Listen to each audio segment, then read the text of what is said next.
Hello students, हम start कर रहे हैं आज आपका वन शॉर्ट रिवीजन और हम पढ़ेंगे इलेक्ट्रोमैग्नेटिक इंडक्शन का लास्ट पार्ट है जिसको हमें पढ़ना है इलेक्ट्रो एसी जनरेटर के बारे में। एसी जनरेटर ये ऐसा टॉपिक है जिसमें आपके 5 मार्क्स के क्वेश्चन या 3 मार्क्स के क्वेश्चन कंफर्म आते हैं। तो हम स्टार्ट करते हैं। ये वीडियो आपका इंग्लिश मीडियम और हिंदी मीडियम दोनों के लिए है और ये दोनों मीडियम में होगा। तो सबसे पहले हम बात करते हैं व्हाट इज एसी जनरेटर। तो एसी जनरेटर क्या है? तो एसी जनरेटर और जिसको हम अल्टरनेटर बोलते हैं, जिसको हम डायनेमो भी बोलते हैं। तो ये क्या है? एसी जनरेटर क्या है आपका?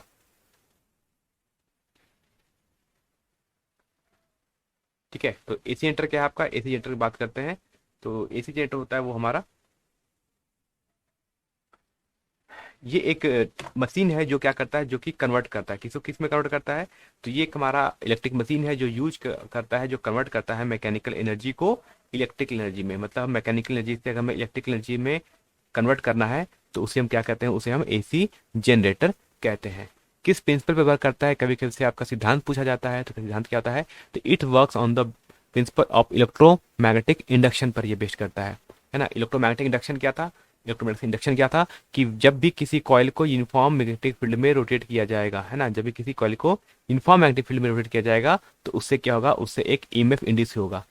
क्यों? क्योंकि जब भी आप किसी कॉइल को यूनिफॉर्म मैग्नेटिक फील्ड में रोटेट करते हो तो क्या उसमें चेंज होगा? उसमें नंबर ऑफ फ्लक्स चेंज होगा। फ्लक्स चेंज होगा तो आपका क्या इंड्यूस होगा? आपका एक ईएमएफ इंड्यूस होगा कॉइल में। हिंदी मीडियम के स्टूडेंट क्या कहते हैं? यांत्रिक ऊर्जा को। तो ये आपका हो गया आपका कंस्ट्रक्शन। तो क्या करता है? ये एक यांत्रिक ऊर्जा को विद्युत ऊर्जा में परिवर्तित करने के लिए उपयोग की जाने वाली विद्युत मशीन है, जिसको हम एसी जनरेटर के रूप में जानते हैं। सिद्धांत क्या है इसका? इलेक्ट्रोमैग्नेटिक इंडक्शन के सिद्धांत पर यह काम करता है। यानी जब एक कॉइल को एक समान चुंबकीय क्षेत्र में घुमाया जाता है या यूनिफॉर्म मैग्नेटिक फील्ड में जब इसे घुमाया जाता है तो इसमें एक ईएमएफ उत्पन्न होता है। ठीक है, तो ये क्या है? यहाँ पर मैंने एक ले लिया मैग्नेट, एक हो गया नॉर्थ पोल, एक हो गया साउथ पोल, ताकि हमें एक यूनिफॉर्म मैग्नेटिक फील्ड मिले। किन किन के बीच में मैग्नेटिक फील्ड मिले? इस नॉर्थ पोल और इस साउथ पोल के बीच में क्या मिले? एक यूनिफॉर्म मैग्नेटिक फील्ड मिले।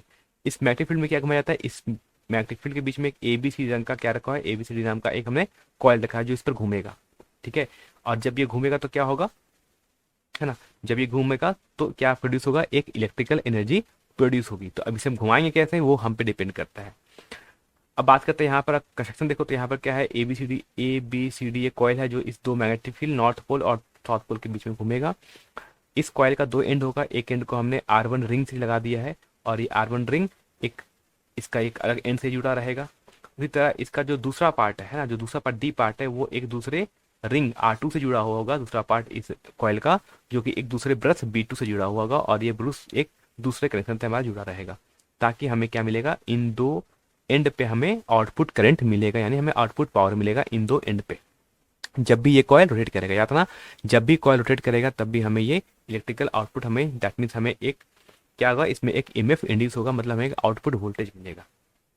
ठीक है, तो बात आगे सबसे पहले पूछा था what is AC generator dynamo, या फिर आपसे पूछा था प्रिंसिपल। ये आपके 2 मार्क्स में क्वेश्चन में पूछे जा सकते हैं, इसका सिद्धांत पूछा जा सकता है। एक डायग्राम बना दोगे तो 1 मार्क्स आपको यहाँ से डायग्राम से भी मिल जाएगा। बात करते हैं अब इसके कि वो किस तरह से वर्क करता है। तो देखो इस टाइप से वर्क करता है। जब ये घूमेगा, है ना, इसको मालूम हाथ से घुमाएंगे। जब हाथ से घुमाएंगे तो क्या मिलेगा? हमें यहाँ पर कुछ इसमें रीडिंग मिलेगी। मतलब हमें यहाँ इस मीटर में क्या मिलेगा? इस मीटर में हमें एक ईएमएफ मिलेगा इसमें, यानी इसमें एक ईएमएफ इंड्यूस होगा, यानी एक इंड्यूस ईएमएफ हमें मिलेगा। मतलब हमें पावर मिलेगा कब?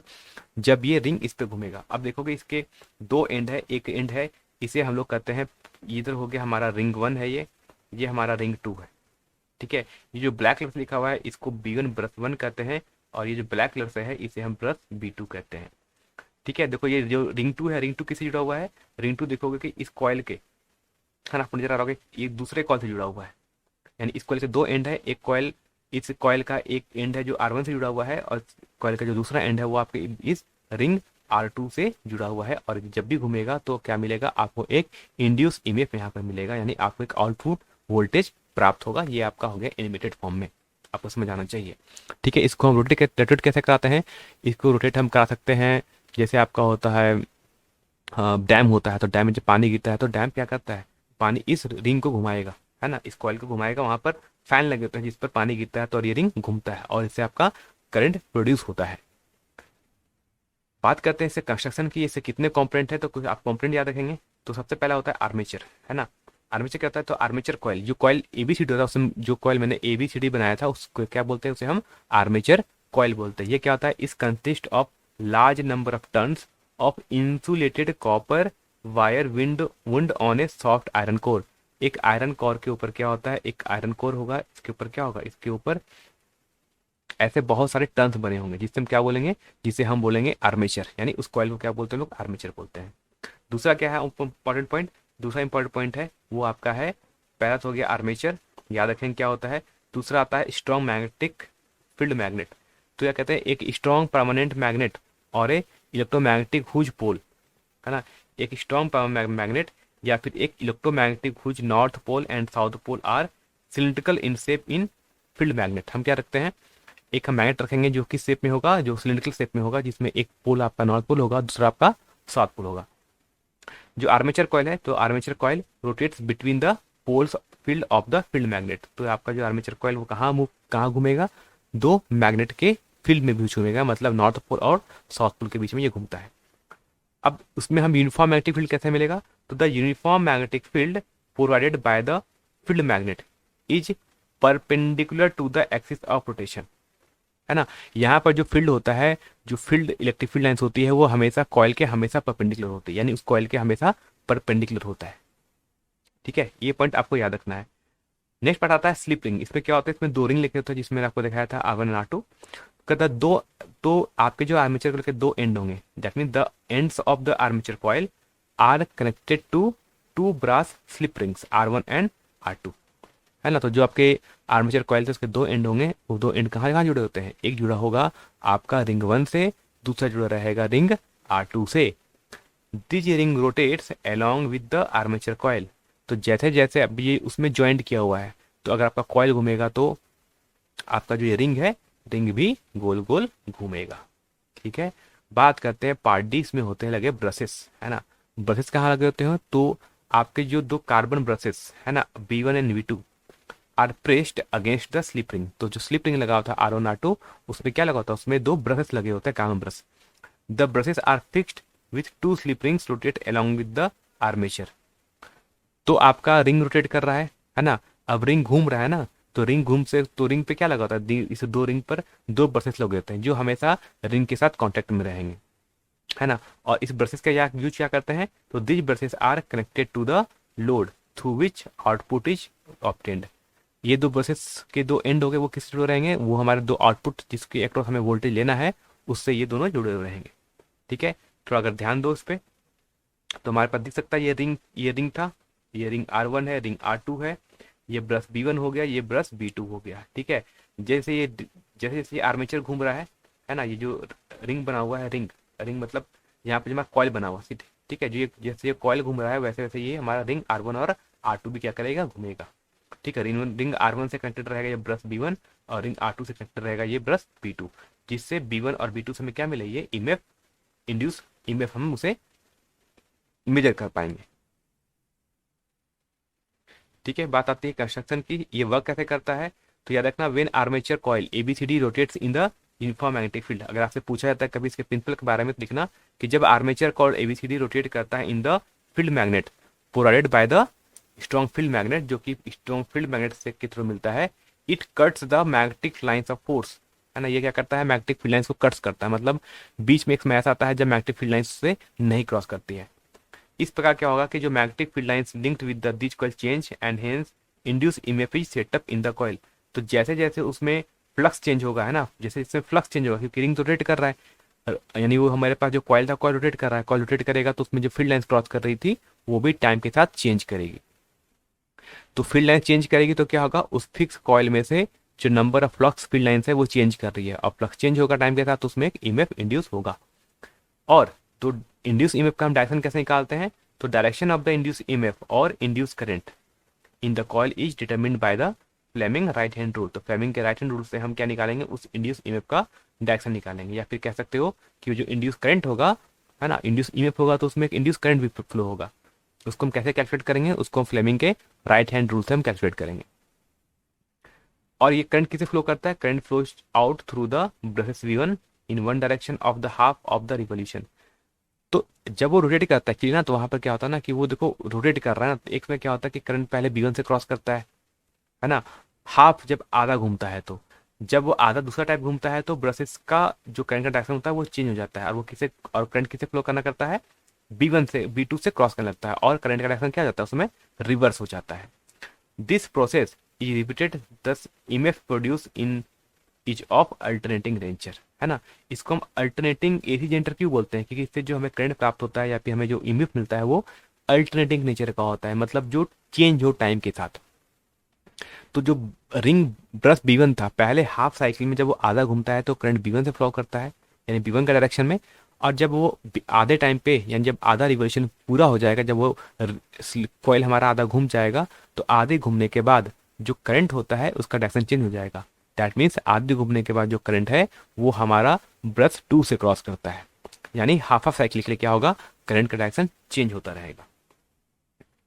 ठीक है। अब हिंदी मीडियम के स्टूडेंट्स को भी याद रख लेकिन क्या क्या होता है इसमें, मैंने कहा था आर्मेचर होता है, जिसमें एबीसीडी का एक कॉइल होगा जो एक नरम लोहे की कोर पर घुमावदार तांबे की तार की बड़ी संख्या में घुमाव बने होते हैं, है ना। एक नरम लोहे का, एक नरम लोहा रहेगा जिसके ऊपर तांबे का तार को घुमाकर बहुत सारे घुमाव बने हुए होते हैं। दूसरा होता है मजबूत एक चुंबक क्षेत्र होता है, यानी एक मजबूत अस्थाई या अस्थाई चुंबक क्षेत्र जिस पर एन ध्रुव और एस ध्रुव, है ना, नॉर्थ पोल और साउथ पोल बेलनाकार आकार में होता है। आर्मेचर कुंडली इस क्षेत्र चुंबक के ध्रुव टुकड़ों के बीच घूमती है, यानी नॉर्थ पोल और साउथ पोल के बीच घूमती है। और ये जो क्षेत्र चुंबक होगा द्वारा प्रदान किया गया एक समान चुंबकीय क्षेत्र कुंडल के घूर्णन के अक्ष के लंबवत होता है। यानी यहाँ पर जो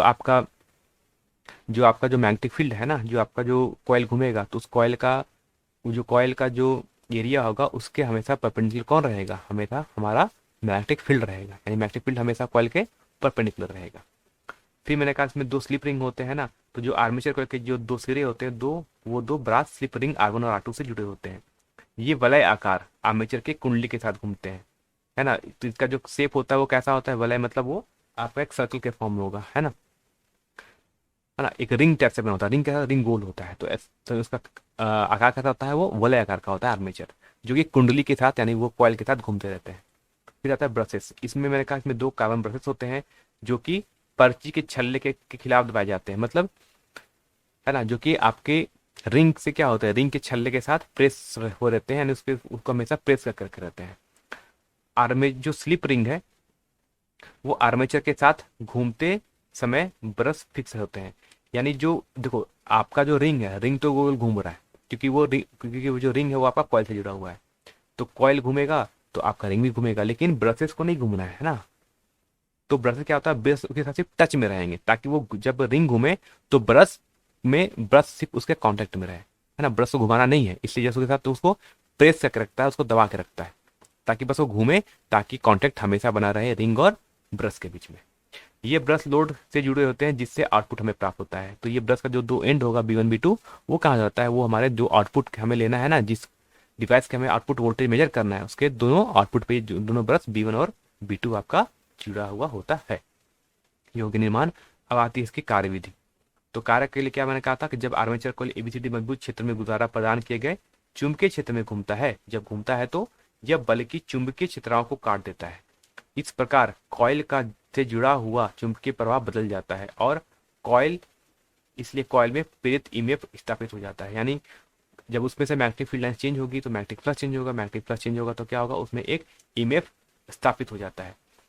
इसमें जो प्रेरित ईएमएफ या कॉइल में करंट की दिशा फ्लेमिंग के दाहिने हाथ के नियम से निर्धारित करते हैं। तो जिसमें जो करंट का डायरेक्शन होगा वो हम फ्लेमिंग के दाएं हाथ के नियम से हम प्राप्त करते हैं, है ना। आधे परिक्रमण की एक दिशा में ब्रश B1 से धारा प्रवाहित होती है और अगले आधे परिक्रमण में ब्रश B2 से उल्टी दिशा में करंट प्रवाहित होती है। तो आधे समय के लिए B1 से करंट फ्लो होगा और दूसरे आधे जो आपका परिक्रमण होगा उसमें ब्रश B2 से दूसरे डायरेक्शन में करंट फ्लो होता है। और ऐसी प्रक्रिया हमेशा दोहराई जाती है, इसलिए जो हमें ईएमएफ मिलेगा वो ईएमएफ वैकल्पिक वृत्ति का होता है, यानी अल्टरनेटिंग नेचर का होता है ना। इसको वैकल्पिक नहीं कहोगे तो कुछ और वर्ड यूज कर सकते हो, है ना। इसको वैकल्पिक नहीं बोलते हैं हिंदी मीडियम में, थोड़ा इसको सेंटेंस सही करें ना। आप अल्टरनेटिंग को क्या बोलते हैं हिंदी में, उसे आप चेंज कर लेना, उसे वैकल्पिक नहीं बोलते हैं, ठीक है। तो ये चीज क्या था, ये चीज था आपका कंप्लीट मैंने कर दिया आज AC generator one shot revision. ये क्वेश्चन आपके 5 मार्क्स या 3 मार्क्स या 2 मार्क्स या 1 मार्क्स में भी कुछ भी पूछा जा सकता है। आपसे क्या जनरेटर होता है ये पूछा जा सकता है, कि उससे आपका सिद्धांत पूछा जा सकता है, आपसे उसका कंस्ट्रक्शन पूछा जाता है, आपसे उसका डायग्राम पूछा जा सकता है, या फिर आपसे उसकी वर्किंग पूछी जा सकती है। तो आपको सब कुछ याद करके जाना है। इतने क्वेश्चन, एक श्योर थॉट क्वेश्चन इससे आता ही आता है। ठीक है, तो हमने कंप्लीट कर दिया आज, हमारा एससीजीएंटर खत्म हो गया। हम स्टार्ट करेंगे 1/3 रिवीजन सारे चैप्टर्स का जल्दी जल्दी। जो लोग नए हैं वो टेलीग्राम ग्रुप को ज्वाइन करो ताकि पीडीएफ आपको यहाँ पर मिल जाए, और जो लोग नए हैं एक बार चैनल को सब्सक्राइब भी जल्दी से कर देना।